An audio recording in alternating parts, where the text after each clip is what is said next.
Thavner has certainly been eventful.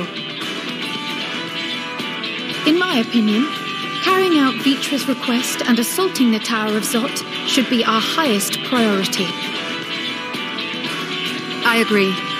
While I still have questions concerning the Forum and their grand undertaking, we have all but exhausted our avenues of investigation. Simply pressing them any harder on the subject will almost certainly result in our expulsion.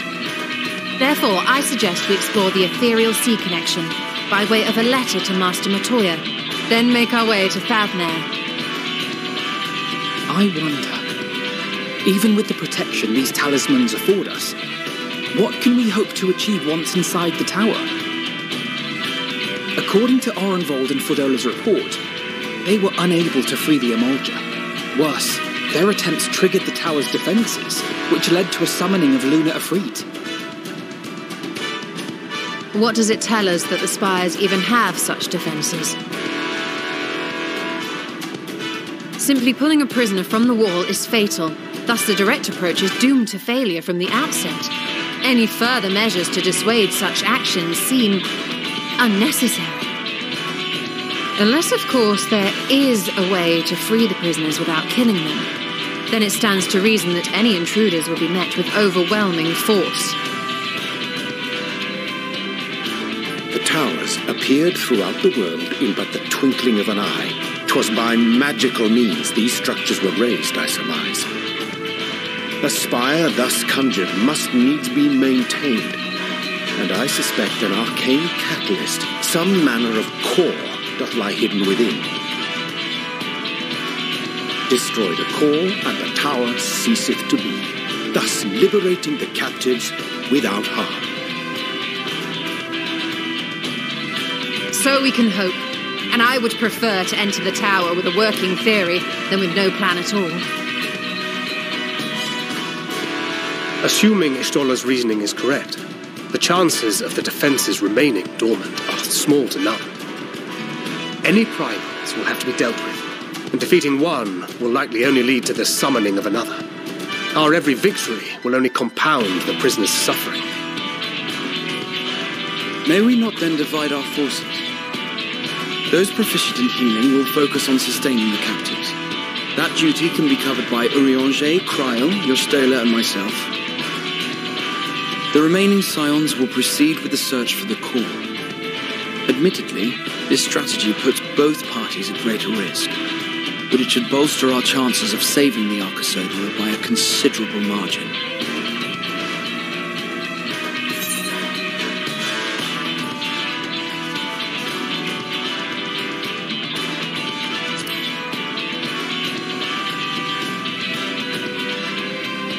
If you're to fight primals, then you'd best have at least one healer with you. And I am more than happy to fulfill that role. I found wielding a sage's armament to be rather intuitive, and look forward to testing them against a more challenging foe. It seems we have a plan. All that remains is to carry it out. I will inform Rads at Han of our movements, so let us make our preparations and regroup near the tower. The military post in what's left of the Hamsa hatchery should serve as a convenient staging point. That sounds perfect. And remember, the experimental aetheryte at the confluence is there for those who need it, so there's no excuse for being late.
'Twould be a Let's pleasure give it our as all. always. Right then.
make me!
Is everyone all right? We fortified the captives with what magics we could. Have the defenses been disabled? All appears quiet for the moment. The lower floors were disturbing enough, but this place feels wrong. The ether is heavy and thick, like wading through a quagmire.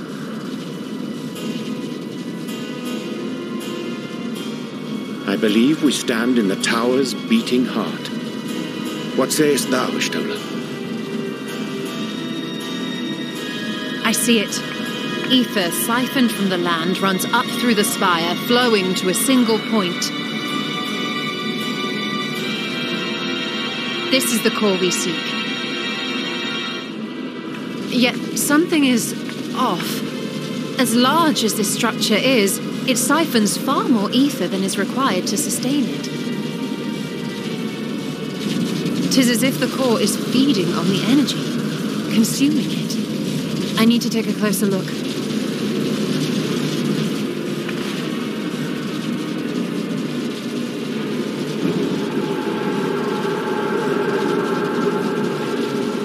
Curious.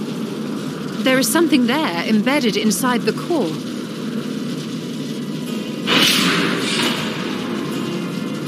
A man's limb. This is what we came to destroy? Yes, if you would be so kind.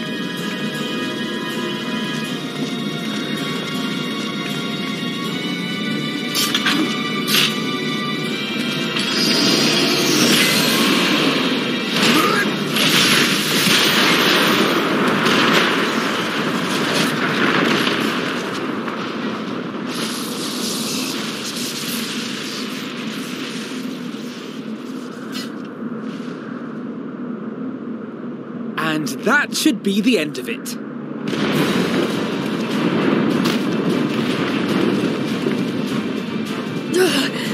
What now? My theory that the tower might come crashing down following the core's destruction doth appear to be correct. Bully for you! And how are we supposed to survive the fall?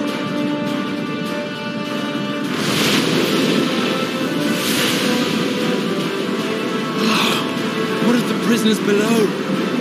The floor beneath our very feet dissolves. Brace yourselves! I pray I'm not too late.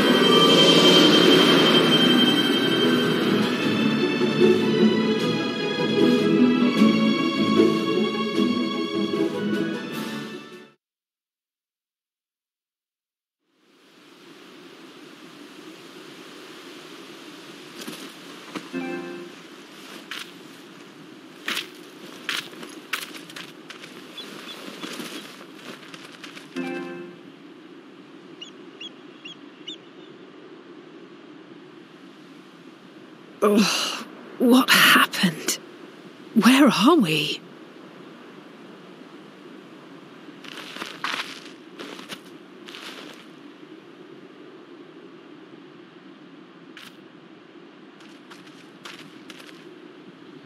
By my reckoning, we're still on the island where the tower stood, but 'tis as if it never existed. Hardly a scratch. But how?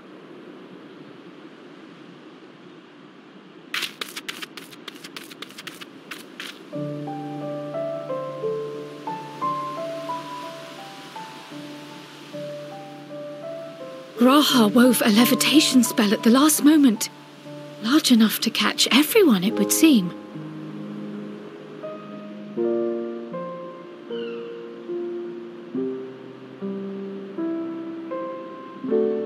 That explains the lack of obvious injuries.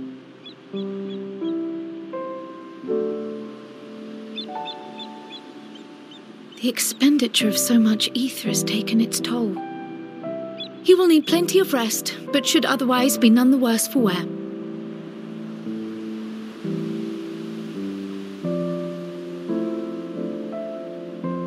Then the immediate problem is what to do with our new friends here. They'll be much changed for their time in the tower. Even if their bodies are intact, I doubt we could say the same for their minds.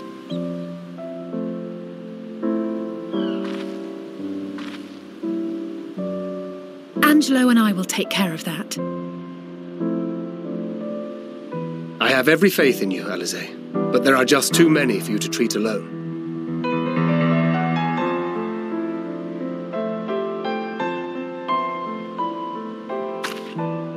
We'll send at once to Eorzea for more Porksies, and call on the local mages to lend a hand. Hail, Scions! We were watching the tower when it simply disappeared. What happened here? The threat is banished, and thy people delivered. They are, however, in need of treatment, and we of a secure locale and helping hands to assist us in its provision.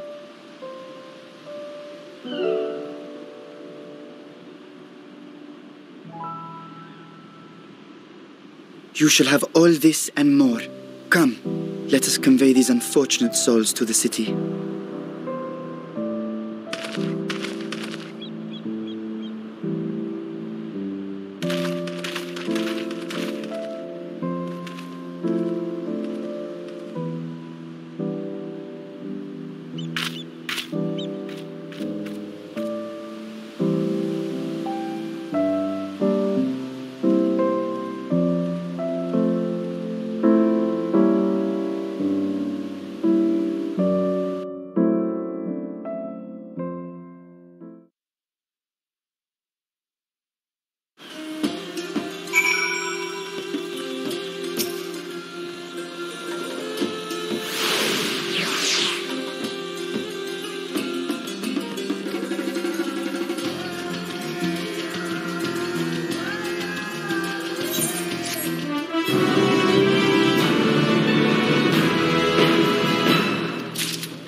Are we the last to arrive?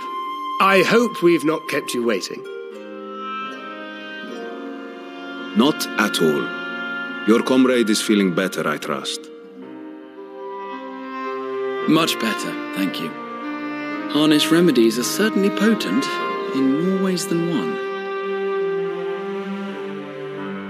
One becomes accustomed to the taste, although I hope you never have cause to do so. Pray, take your ease.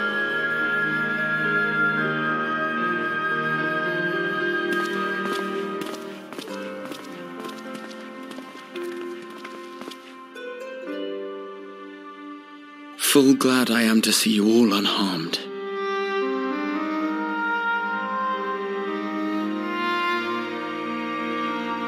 Valiant scions, for your heroism you have my boundless gratitude. You cast down that dire tower and set free its hapless captives. You cleanse their souls of its corrupting influence. No words of thanks will suffice. In place of platitudes, I offer a bounty of warding scales. Pray accept your due reward, along with the goodwill of Radzat-Han. Alchemists throughout the land were put to work in the forging of your talismans. The finished ones have been collected, and now await you at the high crucible of Alchemia. Present this letter when you are ready to take them into your possession.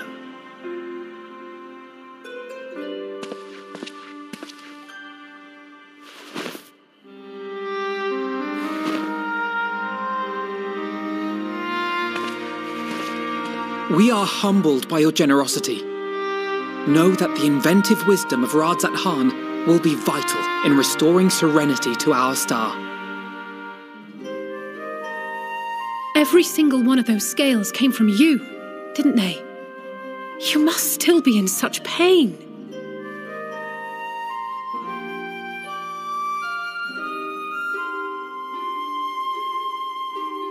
"'Tis of no moment, a mere annoyance compared to the dreadful suffering inflicted upon this land and its people.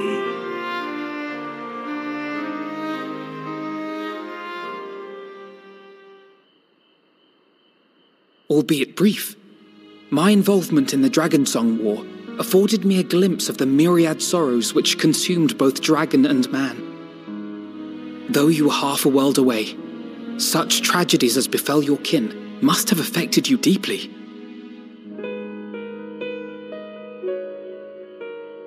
And yet, you chose to live among men.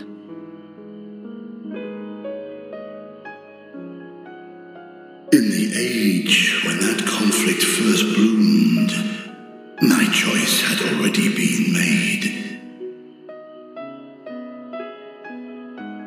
In some distant place, man slew dragon, and dragon slaughtered man. Yet no hate could I muster for those smiling faces which did look to me for guidance. Not even my brother's righteous rage could rally me to his cause. I huddled here, secret and still, hoping against hope that which I had built would remain untouched by the chaos and carnage.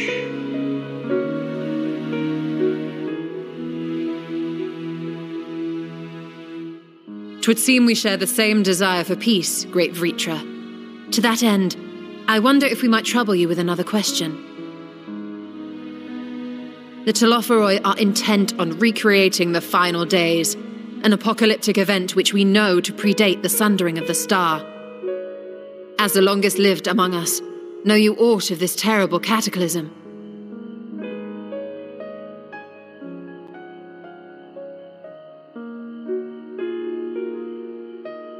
Nay, when war and strife drove my sire from his home, he crossed the great expanse with only our unhatched eggs as company.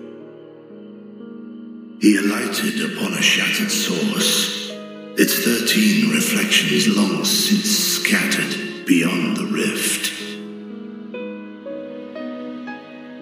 Of events preceding his arrival, he knoweth not, save that which Hydralin hath deigned to disclose.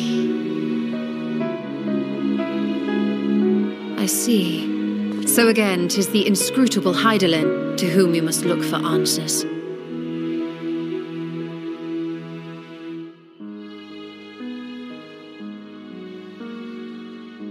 Seek you to divine the will of this star? If so, I have a tale which may afford you some small comfort.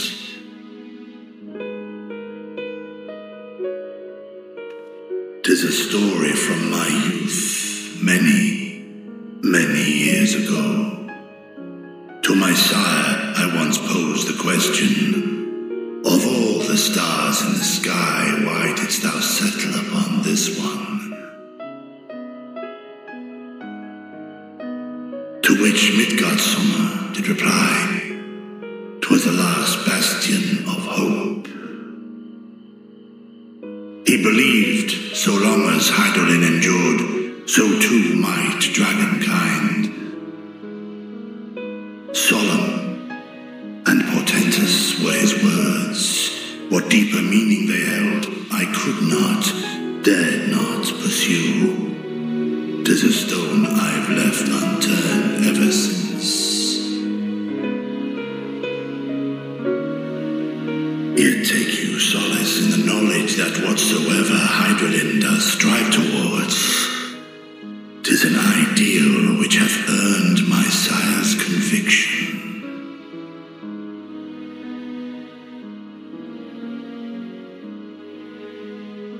Thank you, Vritra.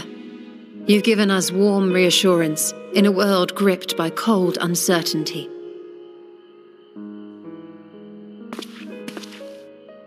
While I'm sure we all have a great many questions, I think it's time we collect the talismans and be on our way. Our fight against the Telophoroi is far from finished.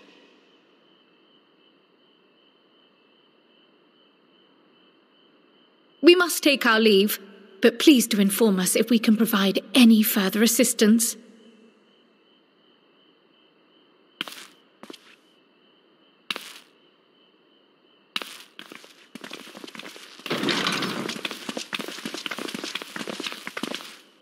Prithee, a moment.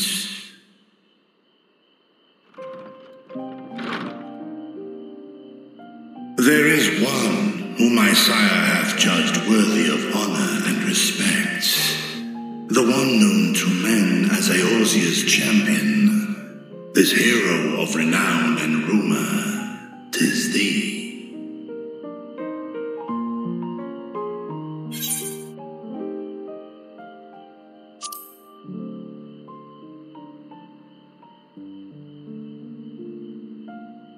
I knew it to be so. From man and dragon alike have I learned of thine exploits. 'Twas a revelation most pleasing that thou, a child of man, had gained Midgardsormr's trust. But alongside mine elation runneth a rivulet of dread. For upon thy life's reel wind too many threads of fate, power, weal enmeshed with woe. Amidst this tangled knot thou shalt know no rest. 'Tis an endless confluence of forces, a struggle without surcease. More terrible still is the attrition wrought upon thy companions, as they are swept up in the storm of thine existence.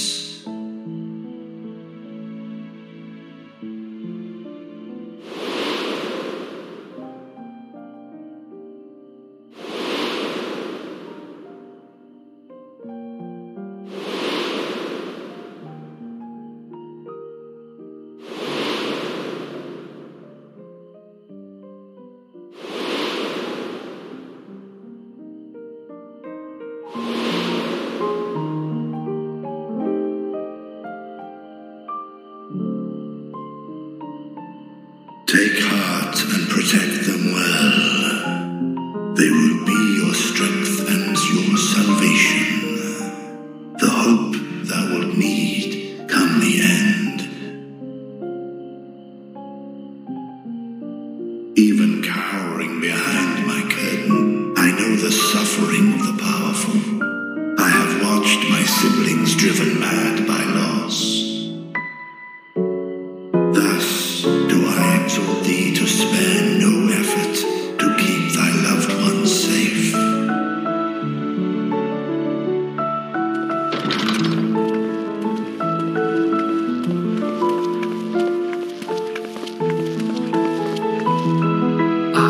Apologies.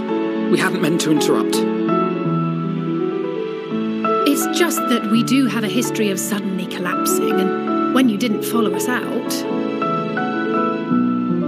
'Tis I who must apologize. I have to change your champion overlong with idle chatter.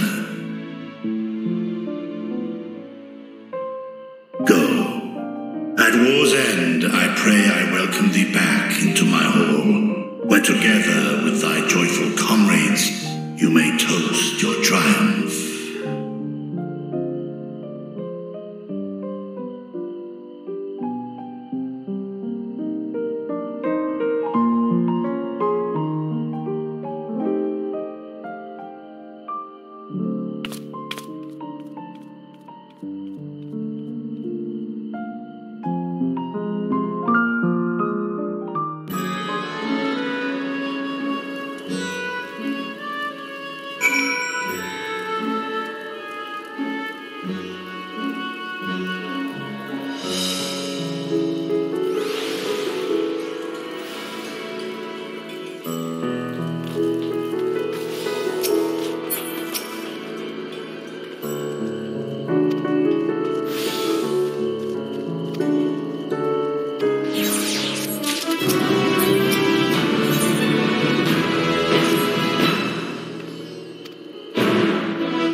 These are the talismans we were promised. Yes, and I made a quick count. There are far more than we could have hoped for. Enough to outfit an entire company of soldiers, in fact. Considering the involved process, that they were able to manufacture so many in such a short span of time is nothing short of a miracle. Once we have distributed them to our allies in Eorzea and the Far East, we'll have a fighting chance to bring down the other spires, just as we did with the Tower of Zot. Or we could use them to invade Garlemald proper and strike directly at the Telophoroid's base of operations.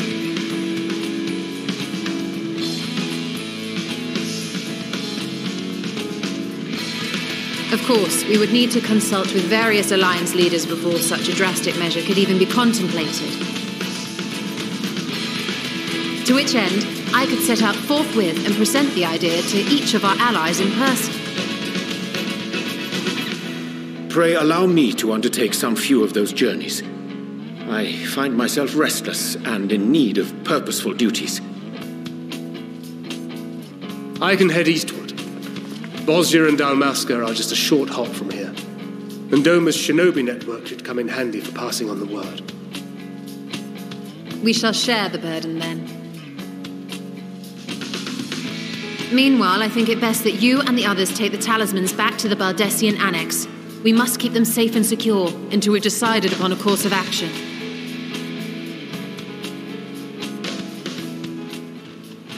Please, I must speak with you.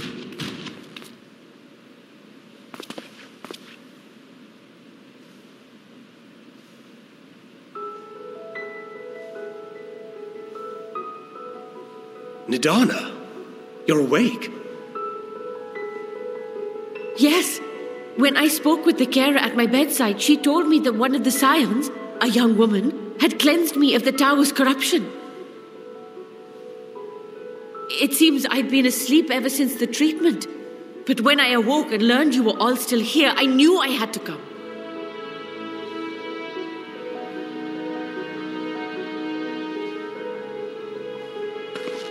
As you said, Nidana was captured only recently. Such a brief exposure is swiftly cured, so I tended to her before we gathered at Megaduta.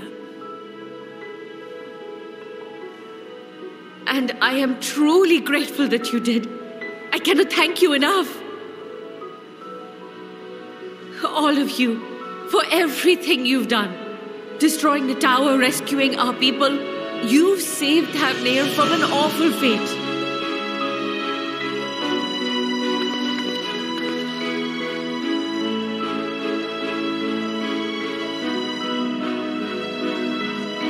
Yet who hath truly saved whom? Due in no small part to thine inspirational courage, the alchemists were successful in reproducing warding scales of proven efficacy. Replications of thy work now stand ready to travel across the seas, unto the hands of those who might wield them against this rising evil.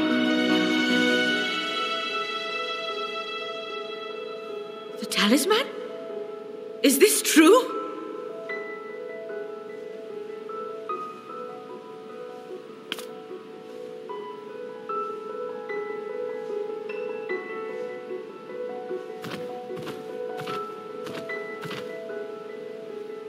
I was so groggy from sleep, I didn't even think to ask. Oh, our great work sent across the seas. It was worth it. Oh, it was all worth it.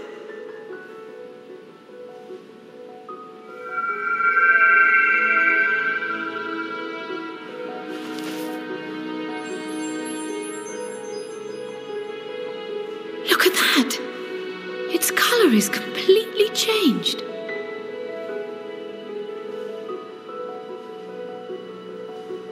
What do you have there?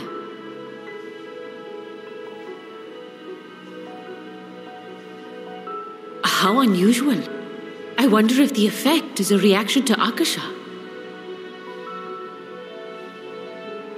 I'm afraid I'm not familiar with that term.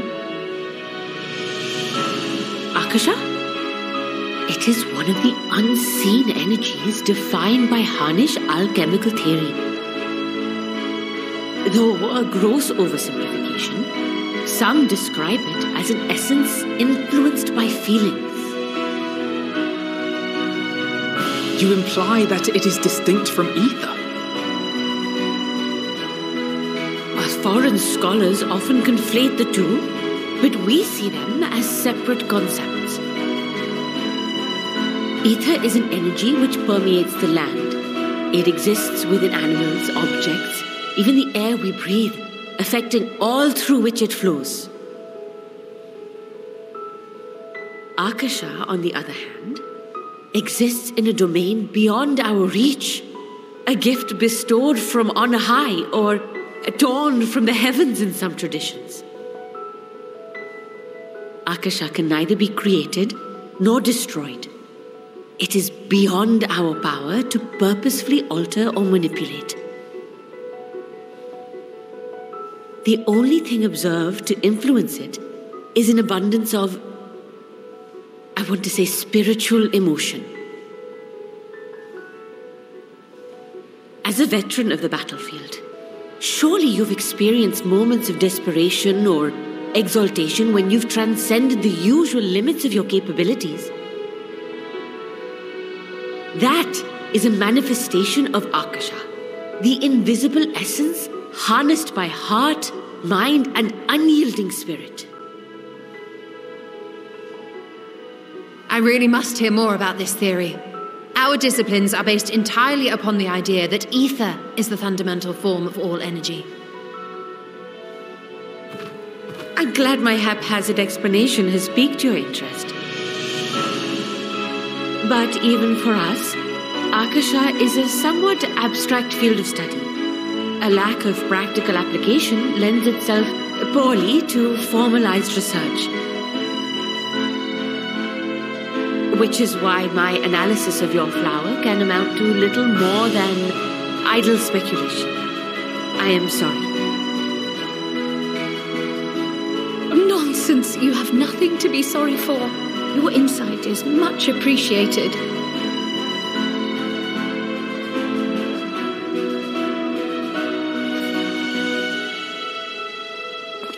Shall we depart for Charlian, then? I will see to it that the talismans arrive at the Annex.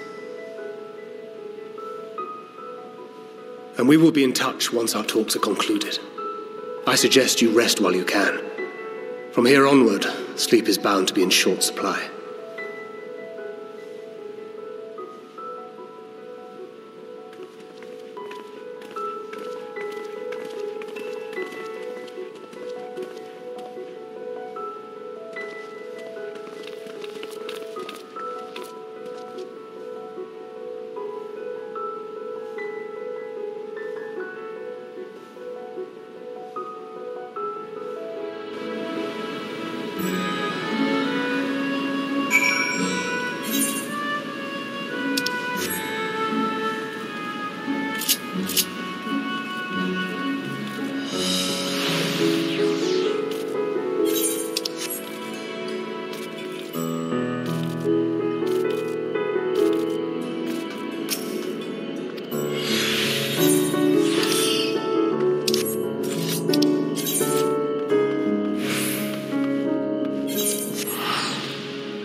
Good, you're here.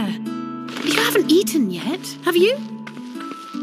We've bought quite a spread if you're interested. Only the finest dining from the last stand.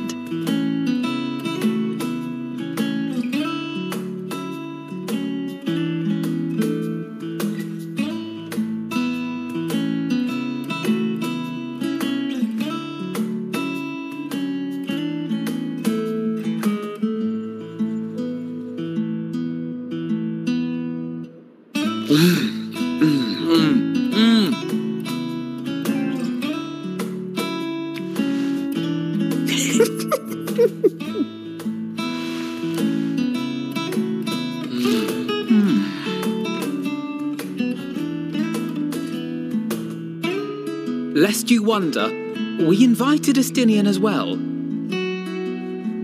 But he refused with a rather grim-faced, "No, thank you." I suspect Charlian cuisine is not to his liking. Oh, I don't know about that. Perhaps our lone wolf just needed some time apart. What? To perfect his brooding stare?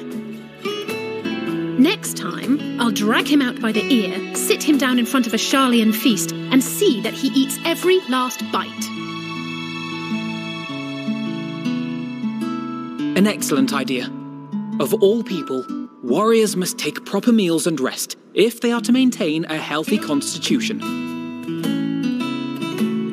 Poor Estinian, beset on all sides.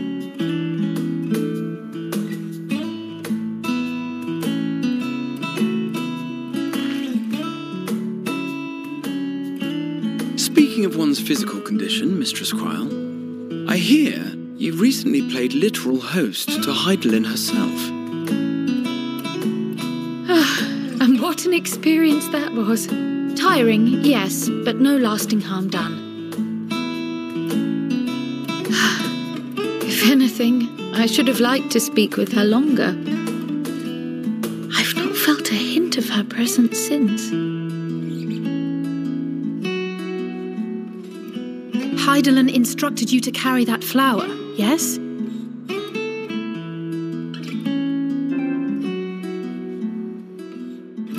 Twill be your guide, test and proof of your conviction. And then something about seeking joy in darkness, was it?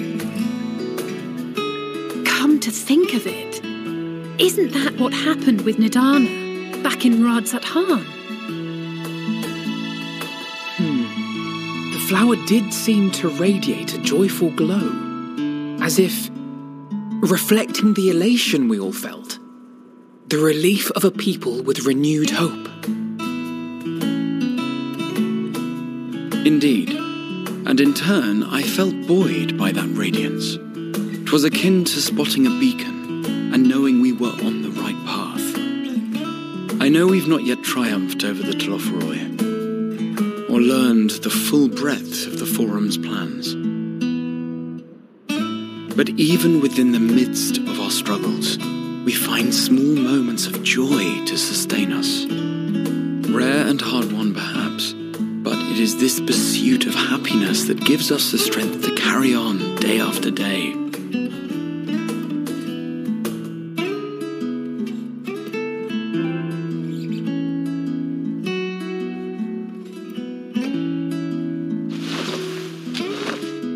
Hey, that's mine. To the swift the spoils. Though I recall that levitation spell of yours was quick enough. Only barely. And even at my best, I'm still too slow to wield it effectively in battle. Mayhap I simply require more practice with this new magic. You unearthed it from the depths of Numenon, I presume? Aye, and from a veritable mountain of arcane tomes at that. 'Twas necessary to facilitate my solitary explorations. Or, to put it simply, you used it to sneak around the Forbidden Archives.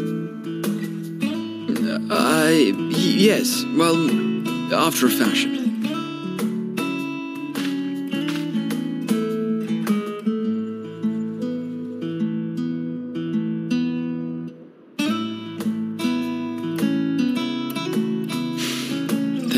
you see.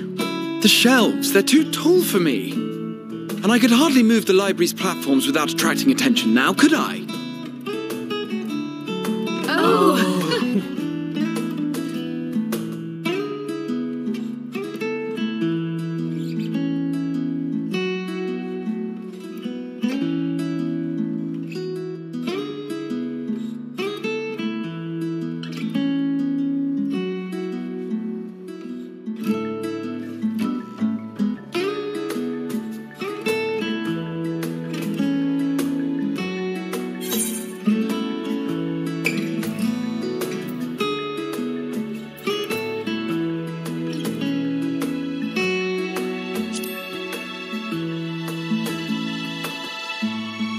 I'm not that ambitious. But 'tis pleasant to idle away the hours every once in a while.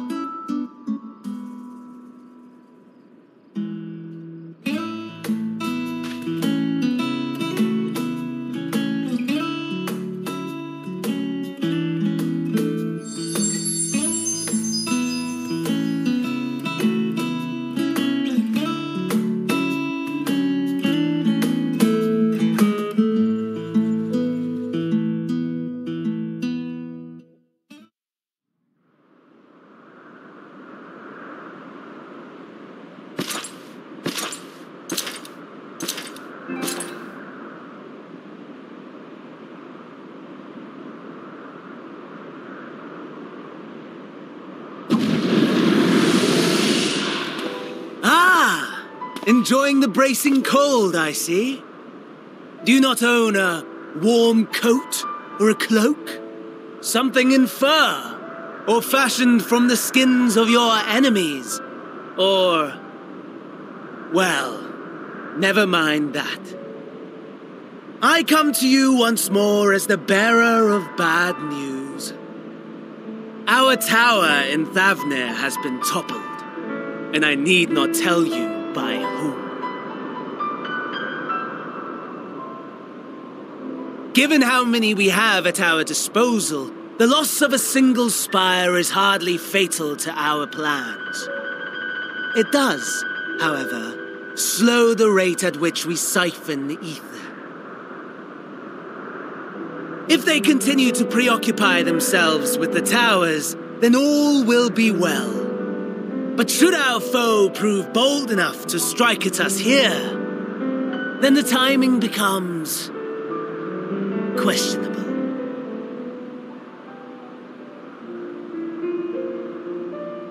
Our foe is bold enough. Of that, I can assure you.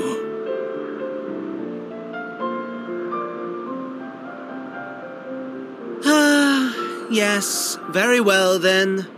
I suppose I must prepare a proper welcome. Honestly, talk of your nemesis is the only thing you seem to enjoy. Does nothing else spark your interest?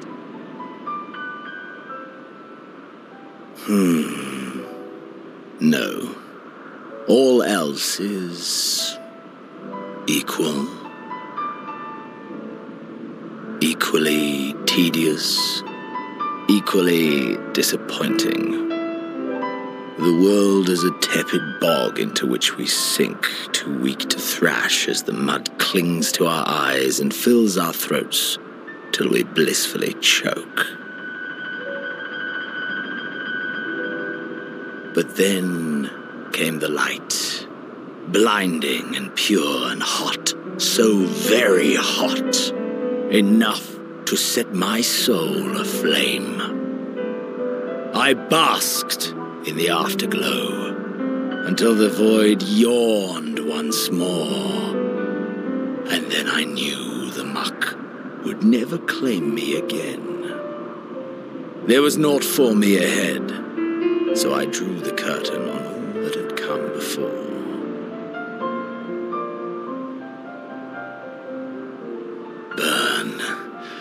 Burn. Let the whole star burn. I will have my contest. I will reclaim my moment.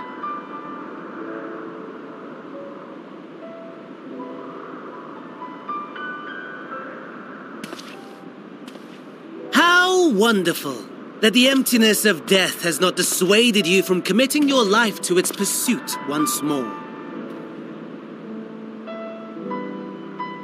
I don't know whether to envy you or pity you.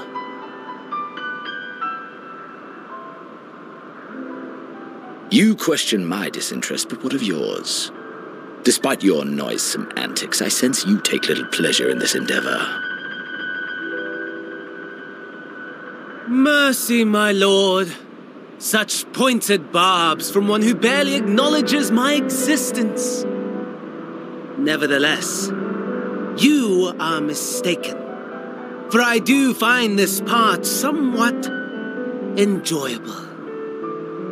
You see, when I was mortal, I would always have the same dream. It was a fragmented thing, disjointed, all the faces incomplete.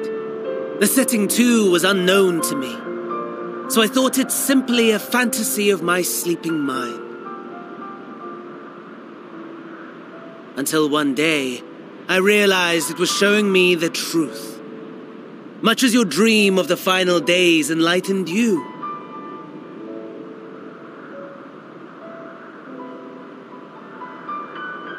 And soon, very soon, the rest of the world will see the truth of my dream, too.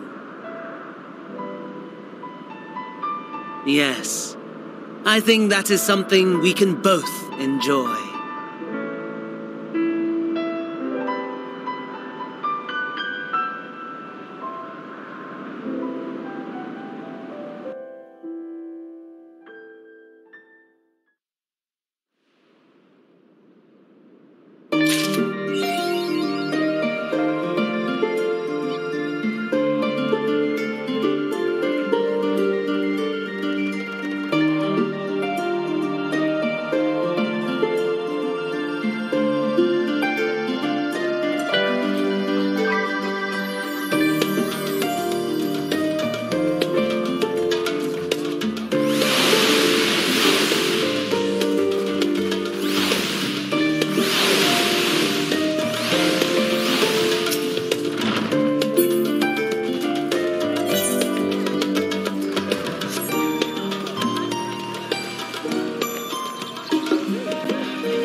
remember you.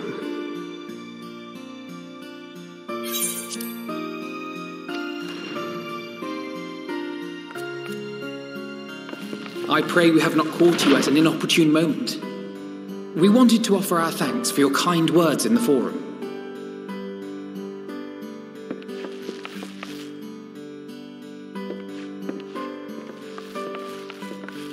Well, I could hardly let that inquisition go unchallenged. I've always believed that curiosity should be nurtured, not stifled. Thankfully, a majority of my colleagues agreed. A slender majority, aye, but a majority nonetheless. Had the vote not gone our way, we would be having a very different conversation, if any at all. Though I'd like to think you would have not given up on our cause. I'm told you paid a visit to the annex afterwards. Yes, that's right. I was hoping to speak with the grandchildren of my dearly departed friends Galuf and Louisoix in a less dour setting.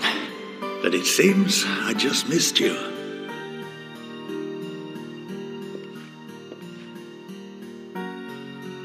I still can't believe how much you've grown. If only your grandsires could have seen the way you presented yourselves to the forum. Why, it fair brought a tear to my own eye.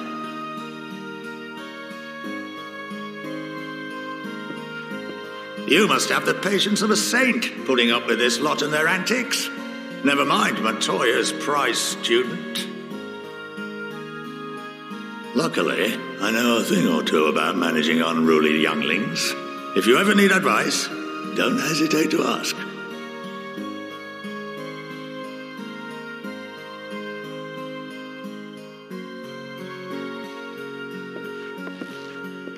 If I may, there is a rather more pressing matter we wish to discuss. What can you tell us of this duty that the Forum must fulfill? Nothing, I'm afraid. Like all humble servants of the Forum, I am sworn to secrecy.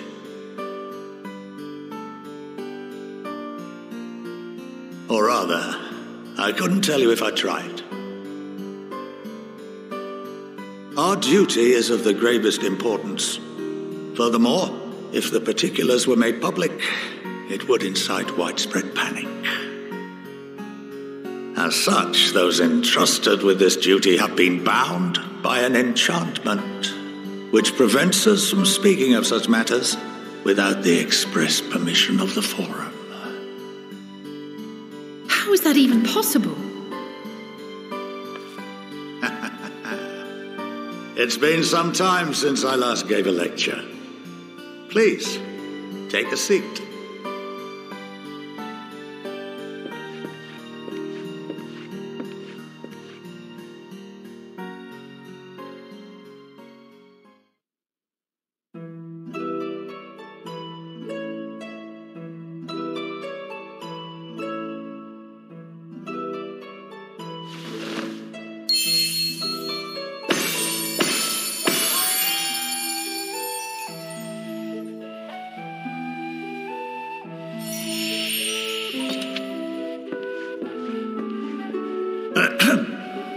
We shall begin by reviewing the fundamentals of etherology. The ether, which imbues us with life, can be categorized into three forms. Two are of the incorporeal sort, the soul and the memory. Can anyone tell me the third?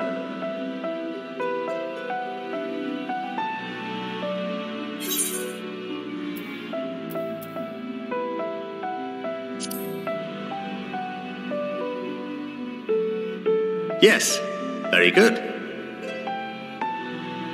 This is the form with which the layman is most familiar.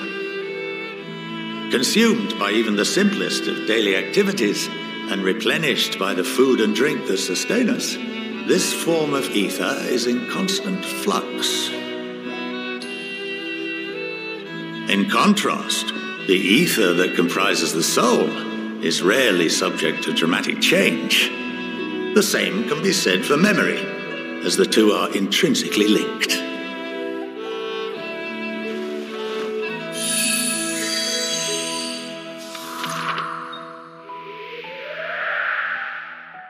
Picture the soul as paper, and memories as words written upon it.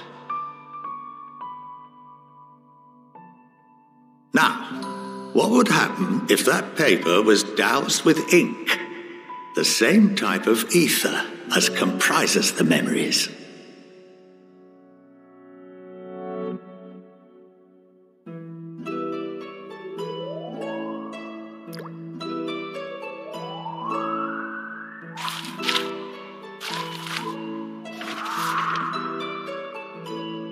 It would blot out everything that was written. Precisely. We would be unable to recall the memories, and any activities that depend upon them would be hindered as well. In fact, this exact phenomenon was observed on a vast scale not so long ago. And what might that have been?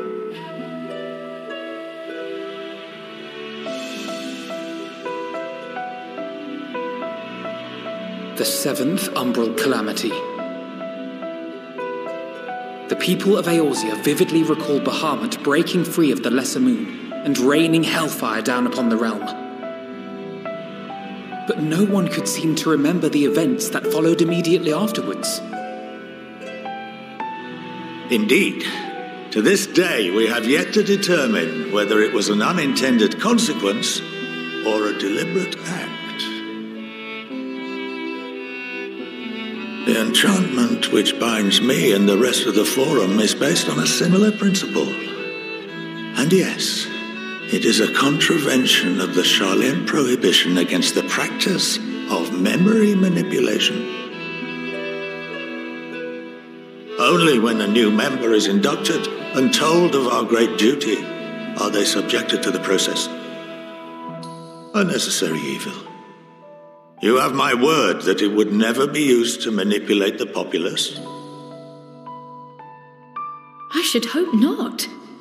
But can this enchantment be dispelled and your memories restored? If 9/10 of our members give their approval, then the process may be reversed. Then, and only then, would we be able to speak freely to others of our sacred duty. Barring that, we must wait until we return to the ethereal sea.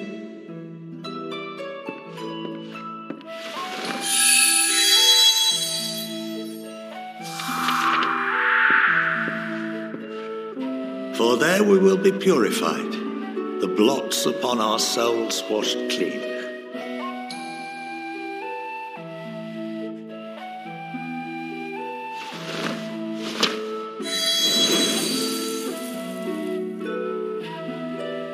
And our memories drift apart and dissolve, rather defeating the purpose, I suppose.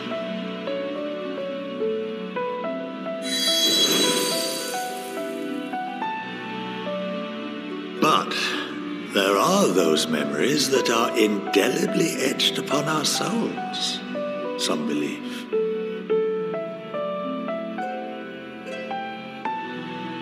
What happens after that? We are reduced to pure ether, coalesce with that of others, and create souls anew. Alternative schools of thought assert souls remain whole and return to the corporeal world, reborn into another form. Both theories have their proponents. Personally, I consider each equally probable.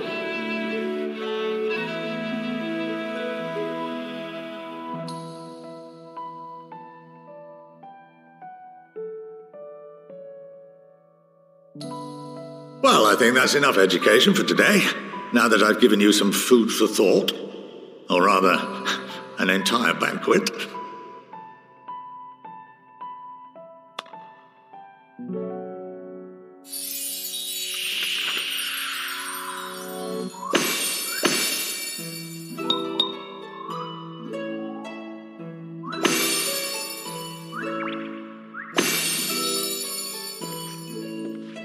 I would remind you that although I'm unable to assist you with certain matters, the resources at my disposal may still be of use to you. I'll arrange for you all to be given the run of Phenomenon.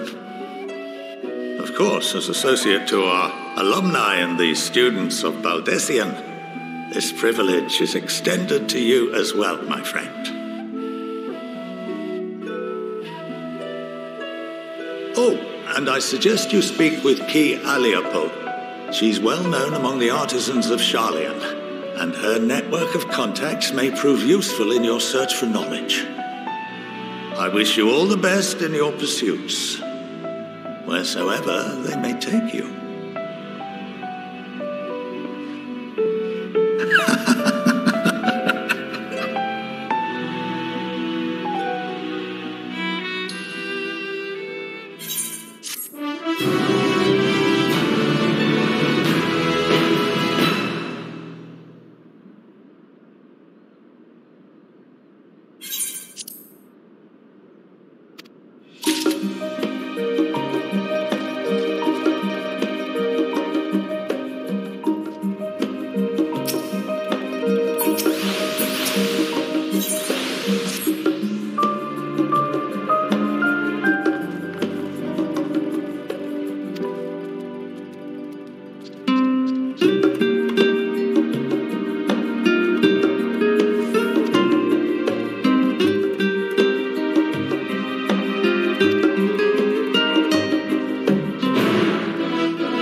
By the 12.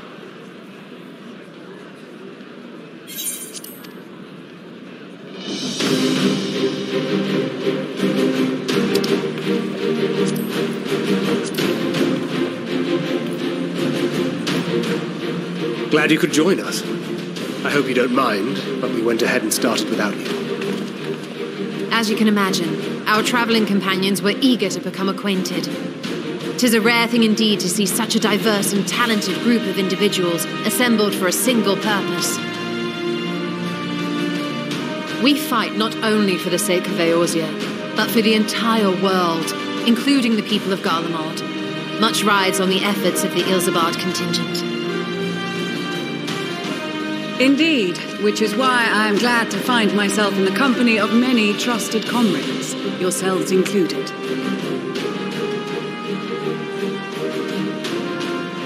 Lucia! I have come at the behest of Lord Emmerich, who has honoured me with the role of Ishgard's representative. And for the good of all nations, not least my former homeland, I am determined to see this mission through to its end. We have a hard road ahead of us, but walk it we shall, together.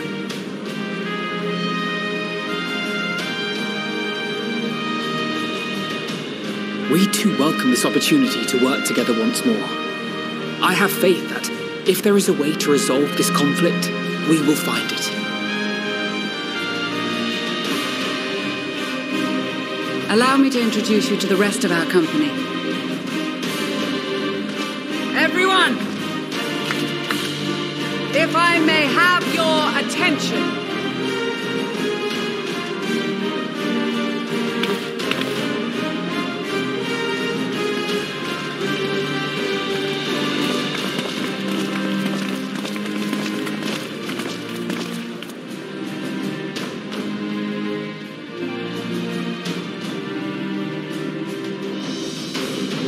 Might I ask you to speak first?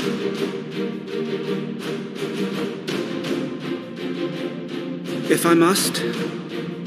I am Arun Senna, spokesman for the Gridanian delegation, here on behalf of my esteemed sister, the Elder Seedseer. We shall provide support and protection to those in need during our time in Garlemald. To that end, I am joined by healers selected by the Conjurers Guild, with the Order of the Twin Adder's Finest serving as our escort.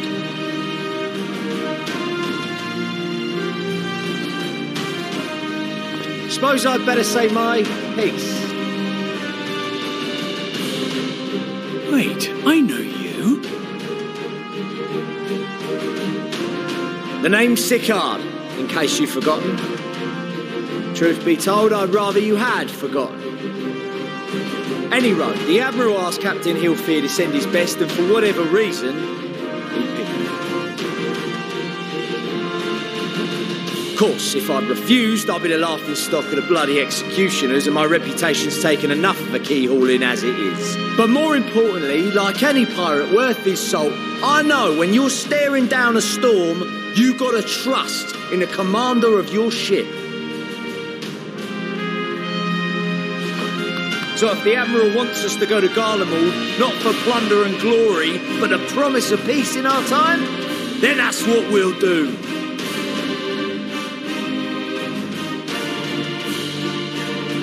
Since we all know how much the Empire loves its steel, we thought we'd bring along a few smiths to make the most of it. Give them a pile of scrap and they'll cobble together anything you fancy. Of course, just like the Gridanians, we got fighters of our own. We might have come with a more constructive purpose in mind, but we're more than capable of cracking skulls, believe you me. Well, you're certainly raring to go. But then again, so are we. The most dependable warriors of Uldar and Alamigo have assembled at the Sultana and General Aldin's behest.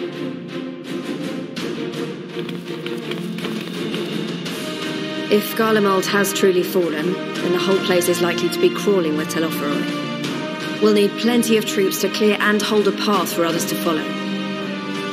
That's where we come in. Naturally, Marshal Terrapin and I will be leading from the front.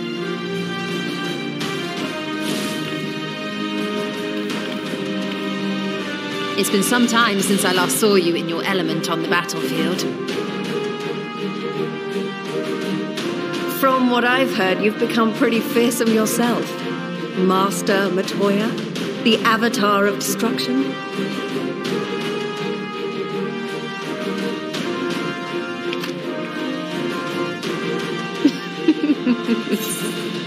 With comrades like these, I know we'll succeed, no matter what awaits us.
And then we might finally get a chance to enjoy a good long rest.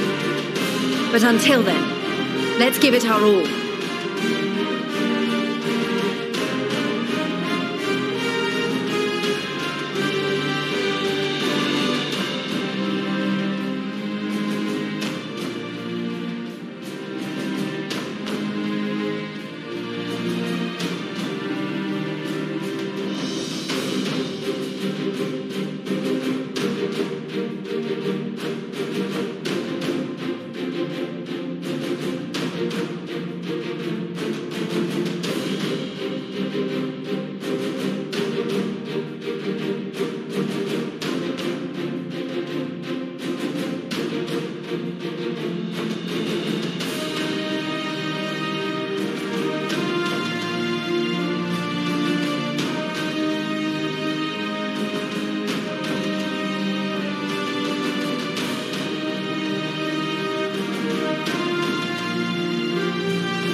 As for Ishgard, we Temple Knights have come in force to uphold our nation's commitment to the peace and welfare of our allies.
bitter cold of Garlemald is a formidable enemy in of itself.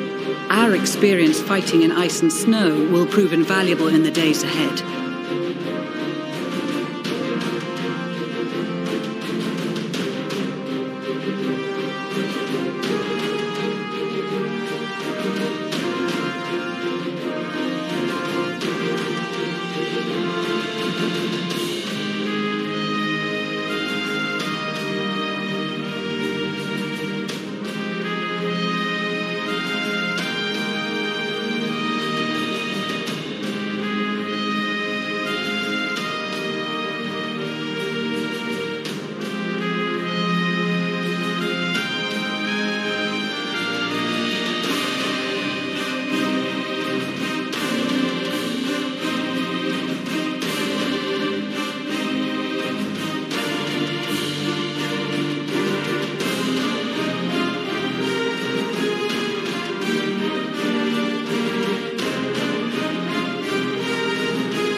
Accordingly, I have been designated commander of the Ilzabad contingent.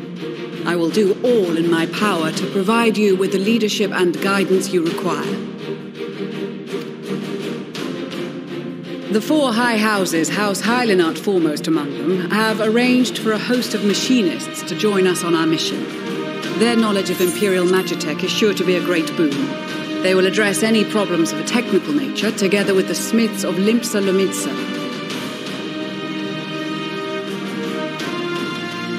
There is another awaiting introduction. Lord Emanolaine! Ah, yes. Emanolaine de Forton, at your service. Though, lest there be any misunderstanding, I should stress that I've not become a fearsome warrior while you were away. Rather, far from it, actually. My brother, in his infinite wisdom, decided this would be an excellent chance to make something of myself. Oh, and fight for world peace and all that. But, should the opportunity arise for a spot of ballroom dancing, I will be your twinkle-toed gentleman of light.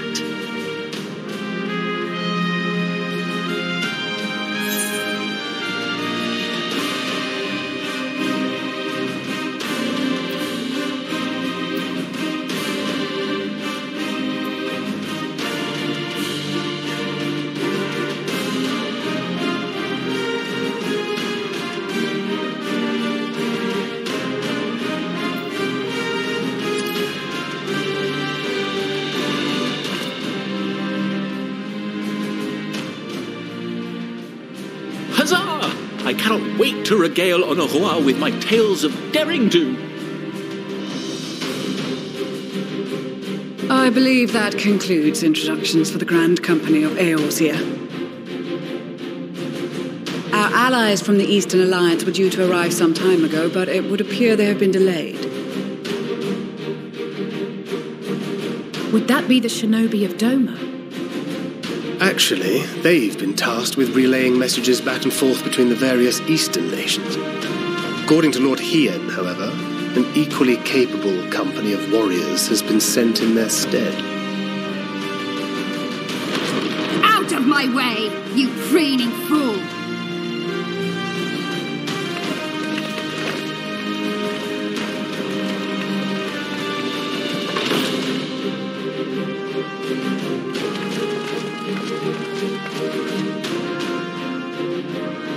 Forgive us for coming late. We are the delegates of the Eastern Alliance. Cyrena, and you've brought company. For battle and blood we come, as a step is sorely lacking in both. No towers befoul our lands, so we marched on those of Doma, only to find them beyond our reach. But now our thirst for slaughter will be slaked. No quarter to the enemy! Sadu Hatun, no. We go to make peace with the Iron Men, not war. Warriors of the Steppe, we've heard many tales of your bravery. We welcome you as allies. And these other ones you have brought are... members of the Dalmascan resistance group, Lente's Tears.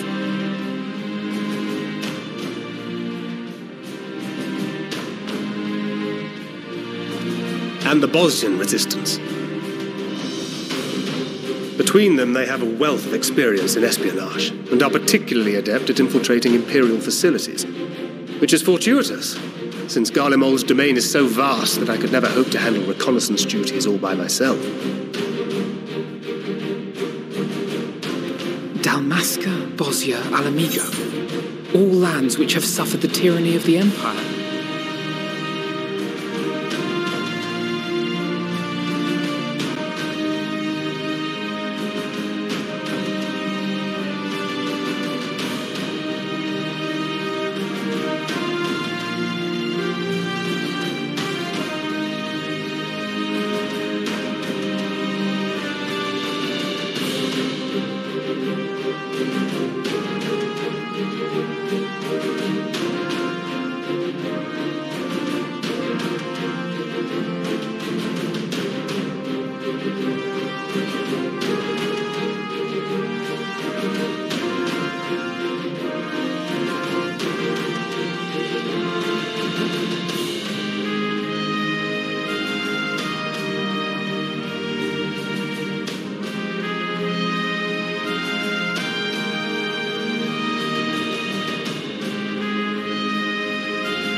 I would never presume to question your motives.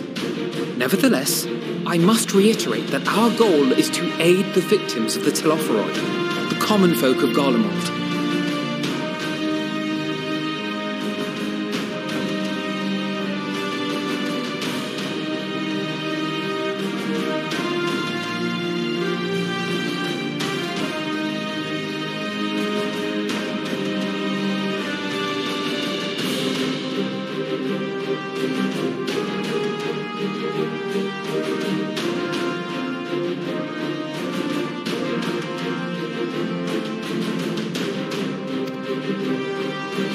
And they are victims, make no mistake. Though I understand that many may struggle to see them as such. You're more right than you know. For every one of us that answered the call, there were a dozen that refused.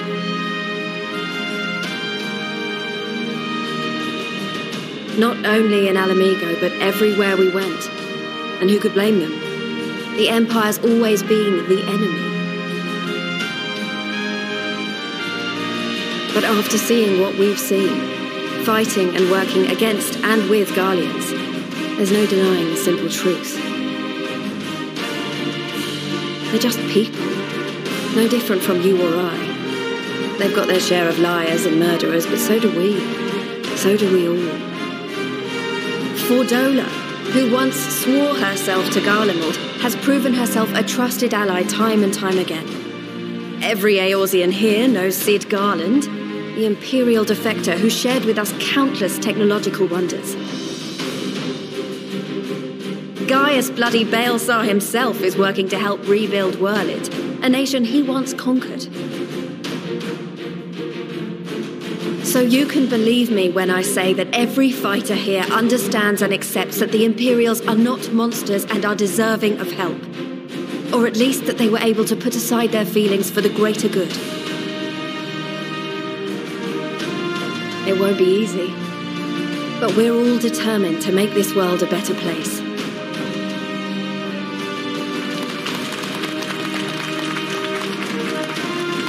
What lingering concerns I may have had were clearly unwarranted. I agree with everything you said wholeheartedly.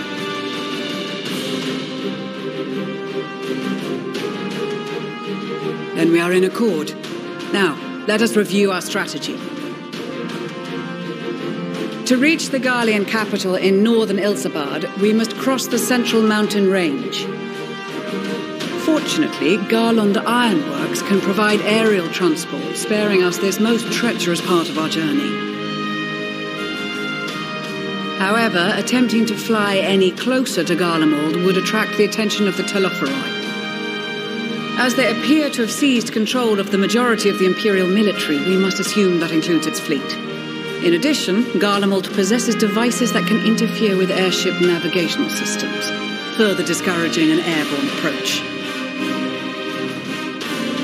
Given the circumstances, the closest we dare deploy our contingent is an area between the range and the capital, the Magna Glaciers.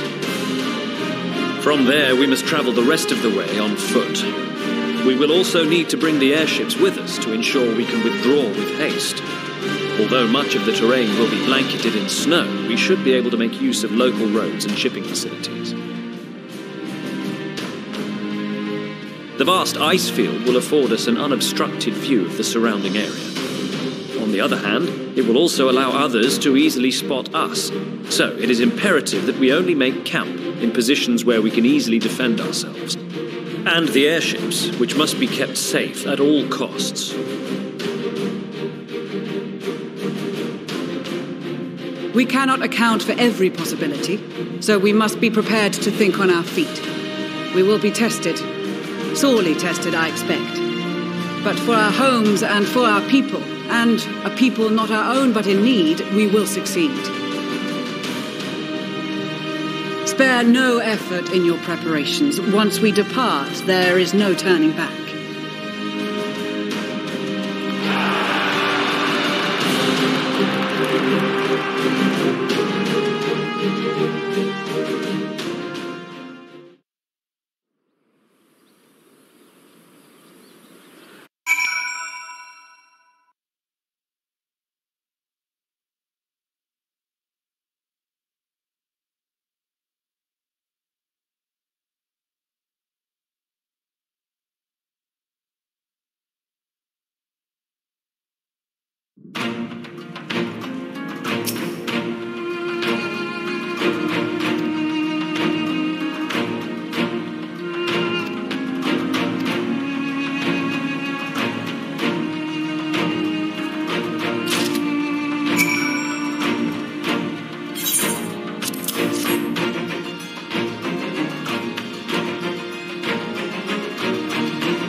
Ilsabard, divided in twain by a vast mountain range.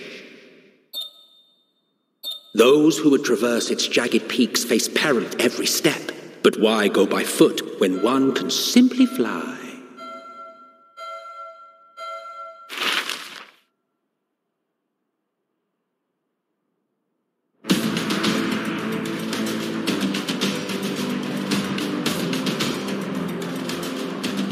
On the outskirts of the imperial capital, in the frozen wastes of the Magna Glacius,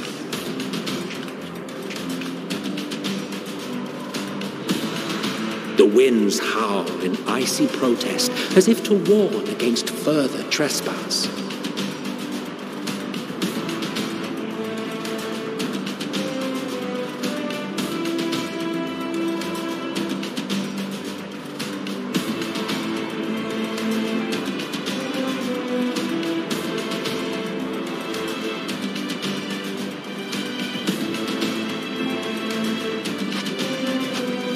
We've received word from Thancred's reconnaissance party.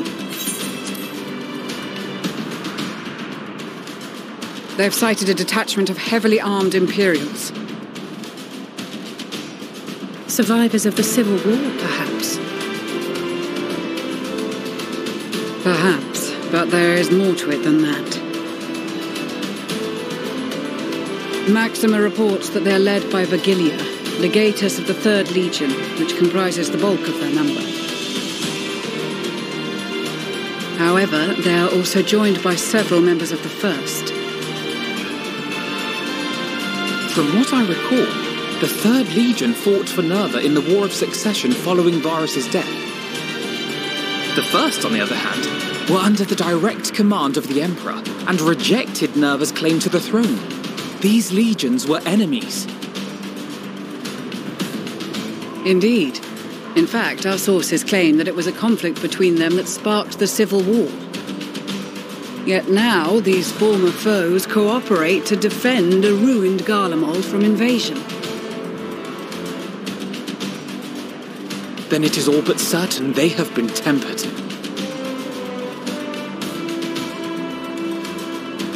So, what's the plan? If me and my crew is out reaving, we charge straight in, no messing about. But that ain't what we're here for. Quite right. Soldiers or no, they are people of Garlemald, the very ones we have come to aid. Direct confrontation is unavoidable. Nevertheless, we must make every effort to limit casualties on both sides. Rather than kill them, I would remove them from the field. How so? Savage beatings, disarmament, and imprisonment? Not impossible, but easier said than done in the heat of battle.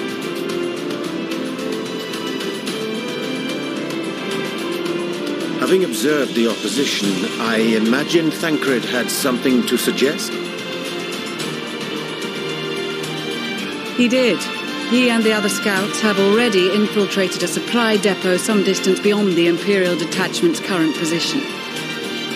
Stored within is a stockpile of Magitech armaments, and once we give the signal, Thancred's team will destroy them all. In so doing, we will deprive frontline troops of materiel, and likely force the detachment to send men to investigate.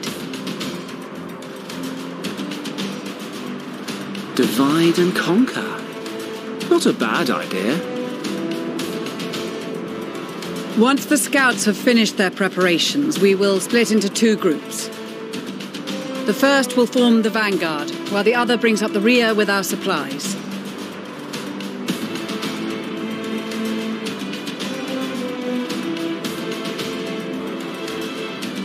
As for the Scions, I ask that you lend your assistance where you deem it needed most. I would prefer, however, that you accompany the rearguard and be prepared to join the van at a moment's notice. Kept in reserve as our trump card, so to speak.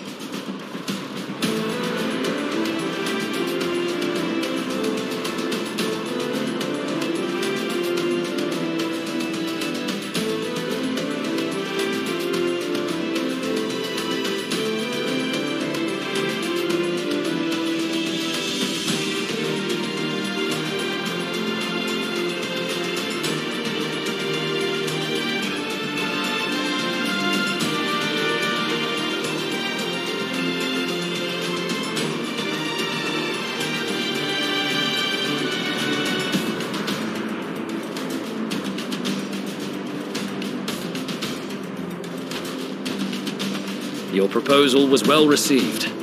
More specifically, they asked that we destroy the Imperial's toys in as spectacular a fashion as possible. Y'shtola always did have a flair for the dramatic. She's not an easy woman to please, but I shall do my best to satisfy her thirst for fireworks. All right, once more for my peace of mind. Our first objective will be to rig the enemy's Magitate with explosives. After we've withdrawn to a safe distance, we'll detonate them remotely. Our second will be to issue a deactivation command to the automated units via the control terminal. If our calculations are correct, this signal should reach those deployed on the front line, giving our friends a much-needed upper hand. The blizzard will help us stay hidden, so let's aim to get in and out before it passes. Trust in the plan, and we should all live to see tomorrow.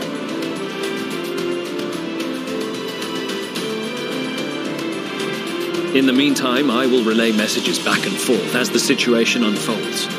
You'll forgive me if I ask again, but are you certain you wish to play the lone wolf? Wouldn't have it any other way. Call it foolish and reckless if you like, but I'll get the job done. I always do. Very well. I wish you the best of luck.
Keep your wits about you.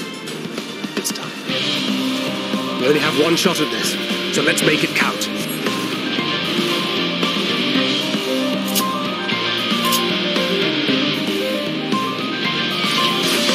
Seven hells.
Seven hells.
Must be losing my touch.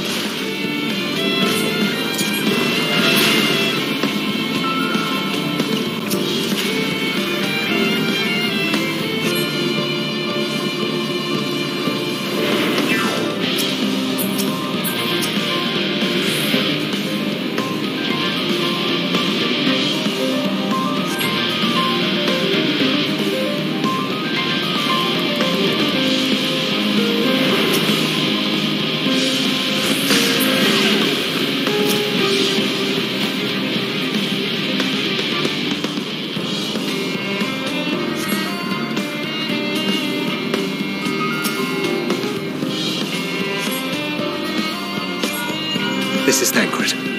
The explosives are in place. Very good. All is proceeding as planned. Head to the control tower. It should be to the northwest. Understood. Have the others wait at the rendezvous point.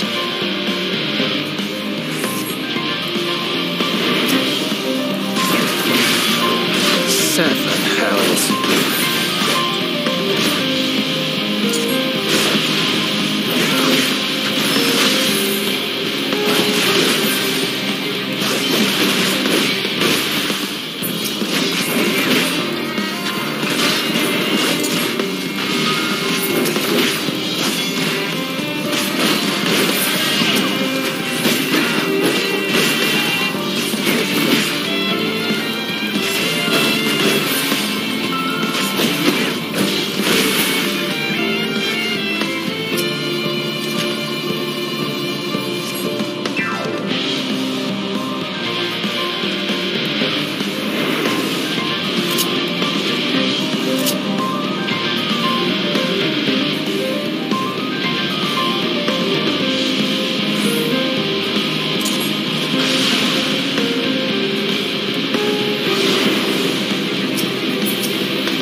You are returned, and none the worse for wear, to my considerable relief.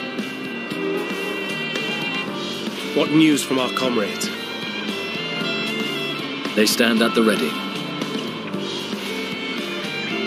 Excellent. And let the fireworks begin.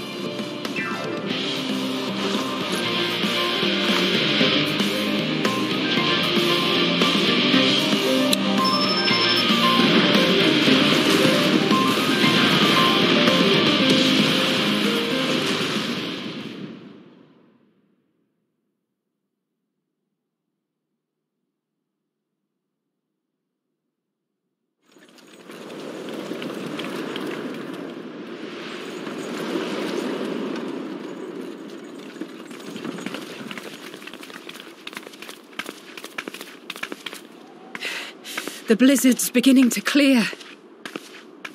The Vanguard should be engaging the Imperials any moment now, if they haven't already. Ishtola and the others are with them, so I'm sure they'll be all right, but...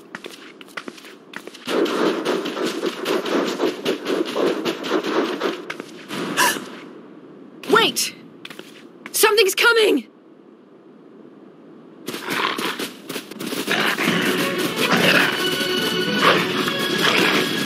Oi, oi! Looks like we ain't the only ones who sent out scouts. Keep them away from the carriages! We lose those, and we're as good as dead!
removed from the field was not a euphemism for enthusiastically murder.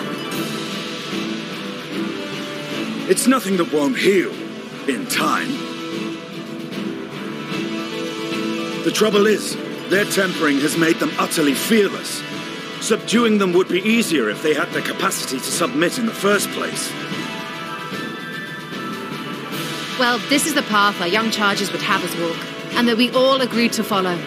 You knew it would be hard, yet still you pledged your lance, did you not?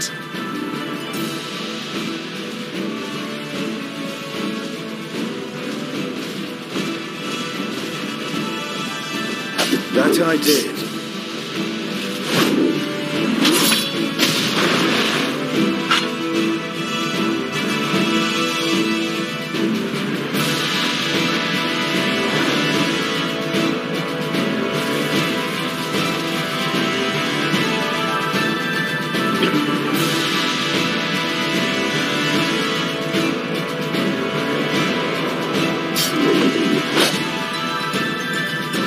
That's for Gilia. Damn it. I need to help the others take her down.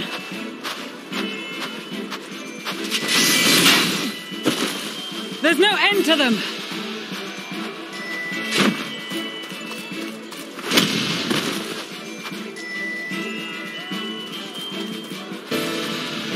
I was wondering when you'd turn up.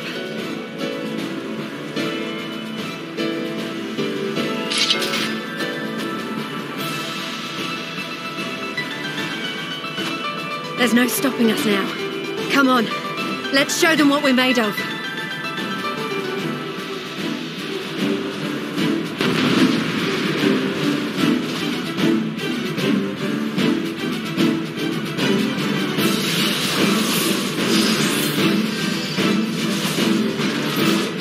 We have them now! Forward!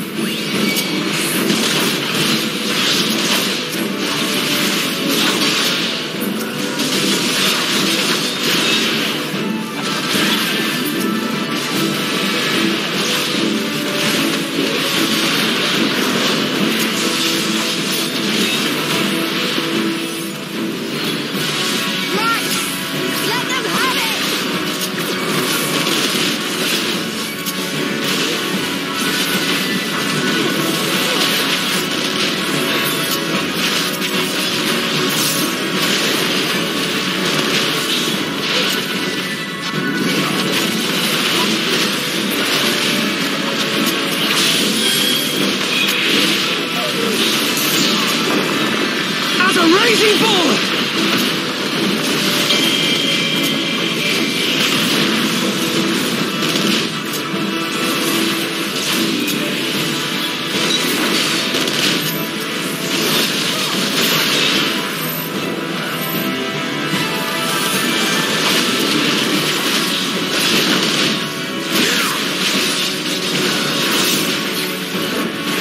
That's her! For Gillian!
Die!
Before the sun!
Rest! Recover! Reclaim yourself! Then we will fight again, to the death! Sadhu Hatun!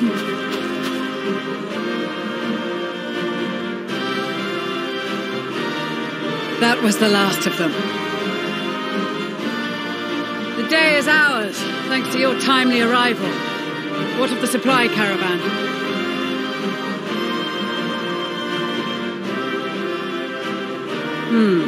Outmaneuvered, but not outmatched. Good. Let us take the Imperials into custody and rejoin our comrades. And soon we shall arrive at the capital.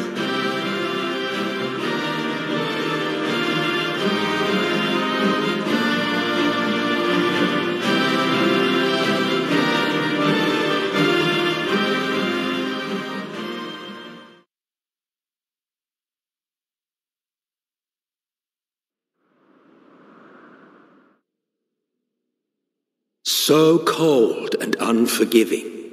Thus spoke Emperor Solus as he gazed upon his barren domain.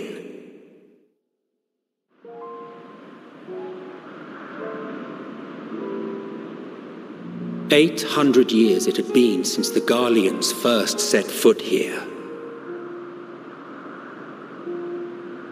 Bested by the Kavosi after centuries of war and driven from fertile southern pastures into the blasted northern wastes.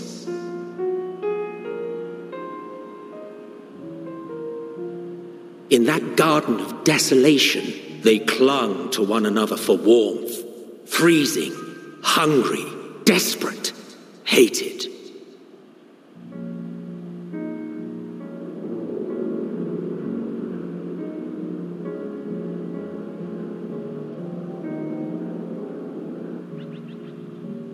The chosen forsaken.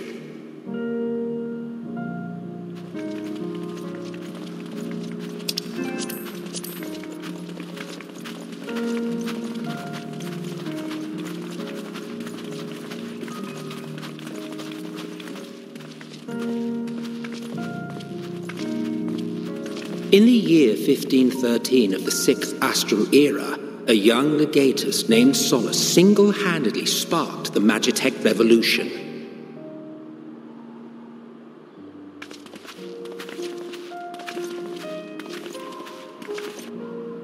How did he conceive the machina that feed on ceruleum? Once a common, soft-spoken soldier, how had he so quickly ascended through the ranks? Like so many others, those who knew the truth are gone. Taking in the capital with his eyes for the first time, I recall thinking to myself, far colder on the earth than in the heavens. Yes, far colder indeed, bitterly so.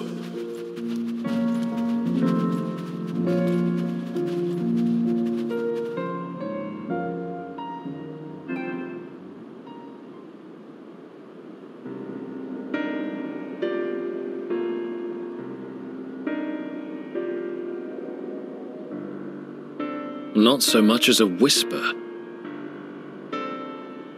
The roads leading beyond the city walls would have been used less in recent years.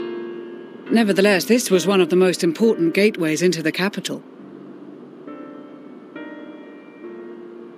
A buzz day and night with activity, aye.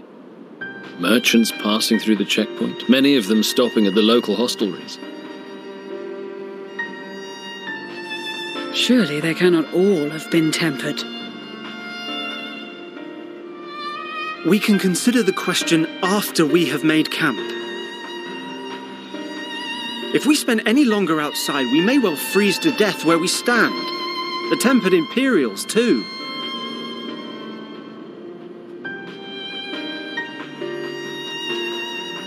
This will be our temporary base of operations. Secure shelter for ourselves and the injured, and dispatch scouts to survey the surrounding area.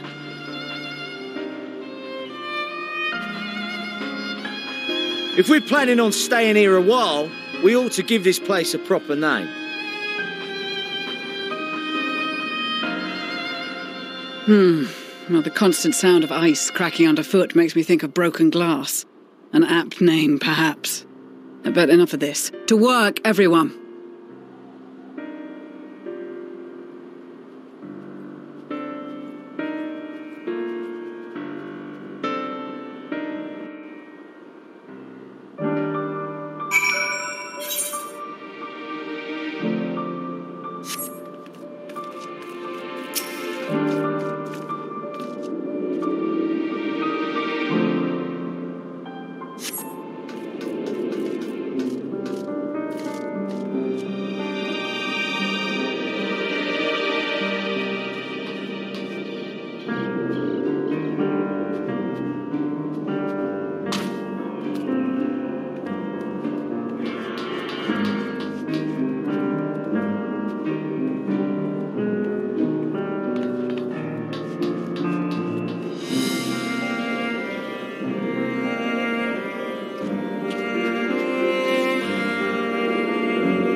Our present situation is as follows.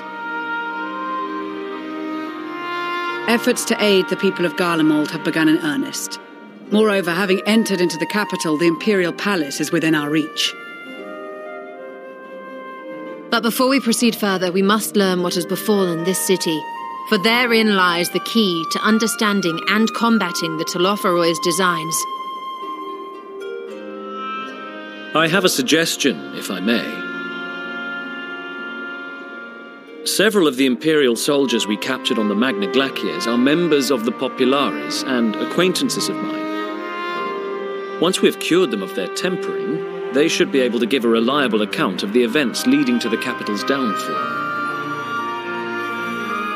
A promising idea. I will assist the healers in their ministrations. Of course, I will require a porxy of my own, assuming you can spare one. Would you like a hand? No, I am sure we will manage. Better that you take my place in the field. The noxious ether of this place disagrees with me, and as I shall need to draw on my own for the treatment, 'twill be prudent for me to remain within the camp. This talk of curing the tempered is all well and good, but I reckon the cold is a more pressing concern. All the houses round here are fitted with ceruleum heaters that could keep us warm and toasty. Problem is, the machines seem to have given up the ghost, and if we keep sitting around, freezing our asses off, we'll be next. My smiths reckon that with the right parts, they can have them working again, but it won't be easy. Understood. The machinist will assist them in the repairs.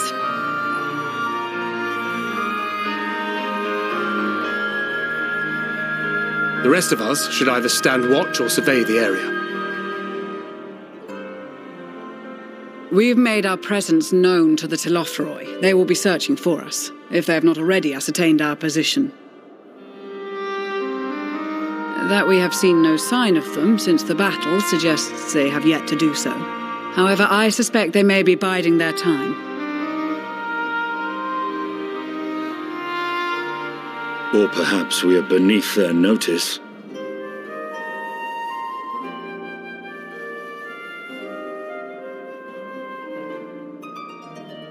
In any event, we'll find no answers standing around here. Urianger, Estinian and myself have visited Garlemald recently, so we'll lead the reconnaissance efforts.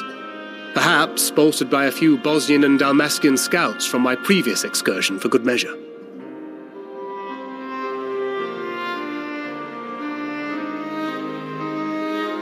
Don't forget about us Alamegans.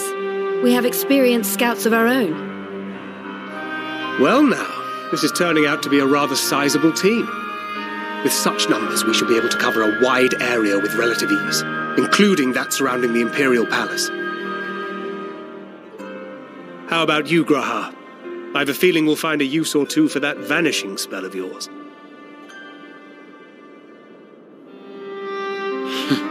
Twould be my honor to be of service, though I doubt that you of all people need rely on my tricks. That leaves us with guard duty. As a matter of fact, I have something else in mind for the two of you and Alphino. Between here and the center of the capital lies the Eblan Rime. I would have you search the area for survivors.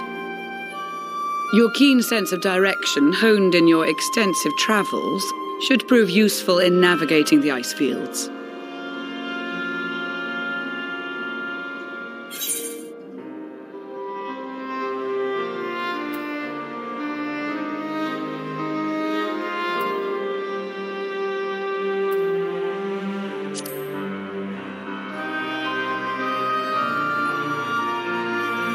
I have faith that you will, and look forward to greeting you on your safe return. You all have your duties. Let us make haste. May the Fury bless and keep you.